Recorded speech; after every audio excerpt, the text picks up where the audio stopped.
The 90s were packed with muscle-bound, action-heavy cartoons, and man, it was cool. You had the classics, and then you had the shows that existed for one reason and one reason only: to sell toys. Now that doesn't mean that some of these didn't turn into fan favourites. A bunch of these shows are still loved today. But all the wild designs, the characters, the explosions, that was a side effect of their true mission: get kids buying plastic. So let's jump into the cartoons that were built to push merch straight into the hands of 90s kids and didn't even pretend otherwise. Before the 90s went full toy craze, the blueprint came from the 80s. There were two giants that created the toys' first cartoon second playbook. The first and probably the most significant is Transformers. Hasbro and Takara literally created the robots and vehicle toys, then hired Marvel to build a story around them. The result is that kids fell in love with the characters, made them want the toys, which in turn made Hasbro millions. The second most significant was Teenage Mutant Ninja Turtles. Although not a toy's first product, the success of its merchandising gave other companies the exact plan for what sells: action figures, vehicles, variants, costumes, and don't forget anthropomorphic animal heroes. Their toy aisles looked like someone dumped a comic book onto a shelf and kids went wild for it. Mighty Max is one of the clearest examples of a toy's first franchise. The toys came before anything else: tiny fold-out playsets full of jump scares, monsters, and trapdoors. And the cartoon existed to give those little worlds a story. Bluebird Toys kicked off things in 1992 with the original Mighty Max line. These were the Doom Zones and Horror Heads. Basically, pocket-sized horror dioramas. All toy designs, no TV plan yet. Just micro playsets built to grab kids' attention. Once they hit shelves, they exploded with a buzz. Portable, creepy, collectible, the perfect mix for early 90s kids. Bluebird saw the demand and realised they could expand this tiny universe into something bigger. The cartoon was created to give the toys a narrative spine. Max, the magical cap, recurring villains, all of it was built to make each playset feel like part of an ongoing world. Episodes lined up with specific sets of gimmicks, turning a simple toy idea into a full adventure series. Mighty Max premiered on September 1st, 1993 and wrapped in late 1994. The 2 seasons, 40 episodes, were surprisingly dark. The show pulled from the playset themes but layered in way more stakes than you'd expect from a line of tiny toys. The toy line lasted until around 1996, which is a strong run for miniatures. There aren't public sales numbers, but we have the usual signs: multiple years of production, global distribution, comic tie-ins, even a video game. For its niche, Mighty Max was actually really successful. Collectors still hunt for rare sets, and the show has a cult following. I even had one of the sets when I was growing up. I barely watched the show, but the idea of the whole world you could fold up and carry around was too cool. Now, Street Sharks didn't start as a cartoon, it started as a toy pitch. The toys came first, and the shows was built around them. The idea came from David Siegel and Joe Giuliani. 4 brothers mutated into half-man, half-shark crime fighters. Mattel jumped on it fast because it was perfect for the 90s wave of extreme mutant animal heroes. From day one, the figures and the toys concept were the whole foundation. Mattel pushed the Street Sharks line while the TV concept was still being shaped. Toys hit stores with full force: action features, multiple waves, vehicles, playsets, all timed to hit during syndication windows. Collectors still talk about the line because Mattel kept supporting it through the mid-90s with steady releases. Once Mattel had a prototype and working play patterns, the next move was clear: Saturday morning TV. They teamed up with DIC, Bobot, and created a cartoon that matched the toys. The designs, the powers, the villains, everything. Episodes highlighted transformations, new attacks, and new enemies because each one tied in directly into the future toys. Street Sharks landed as a solid hit for its time. Not a forever franchise, but strong enough for Mattel to support it through a multi-year toy cycle. If a line lasted that long back then, it was doing its job. The TV show wrapped in '97, the toys faded, but the nostalgia never left. We've seen anniversaries, reissues, collector editions, proof the brand stuck with people long after it left the shelves. These things were cool. Muscled sharkmen with sharp teeth and attitude. It's a line I'd love to collect myself today as an adult. Biker Mice from Mars. It has the attitude where you look and go, yep, this was built to sell toys. The bikes, the gear, the gadgets, it all feels engineered for the shelf, and the merch rolled out right alongside the show. So where did it all start? Rick Unger cooked up this wild mix of animals, motorcycles, and attitude from day one. Bikes and vehicles moved product. Galoob and other partners jumped in early, sketching out toys before the cartoon had even fully taken shape. Then came the toy drop. Early to mid-90s, right in sync with the TV push. Those chrome-style plastics, the stunt-ready bikes, it was a tactical merchandising ploy. The cartoons gave these characters voices, personalities, and stories. So when kids saw the figures on the shelf, they meant something. Cool toy first, iconic toy after the episodes aired. Biker Mice hit screens in 1993 and it kept rolling until 1996. 3 seasons, around 65 episodes. That's the exact kind of run you got when the TV line was doing what it needed to. I wasn't able to find any public numbers, but the signals tell the story. Continued production, multiple seasons, global distribution.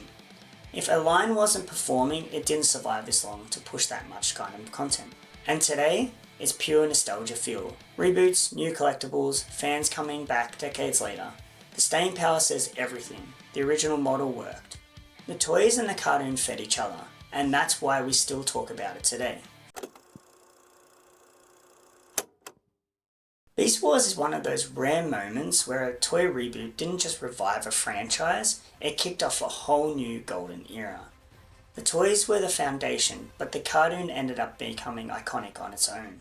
By the mid-90s, Transformers needed a fresh take. Hasbro and its partners greenlit a new line built around robots that transformed into animals. A twist designed to open up a brand new SKU. From the start, the toys and the creative concept were developed side by side. Beast Wars toy line hit in 1996 with deluxe figures, big transformations, and that tactile flip and twist gimmick everyone loved. They looked different, they moved differently, and both kids and collectors alike locked into the novelty very fast. Hasbro needed a story engine to power the toy line, so the CGI cartoon was the next step. The show laid out the factions, personalities, conflicts, and new abilities, all while teeing up the fresh toy waves as the episodes rolled out. It was synchronized merchandising done right. Beast Wars premiered on September 16, 1996 and ran for 3 seasons, delivering 52 episodes. The CGI was ahead of its time, but the writing is what made it truly legendary.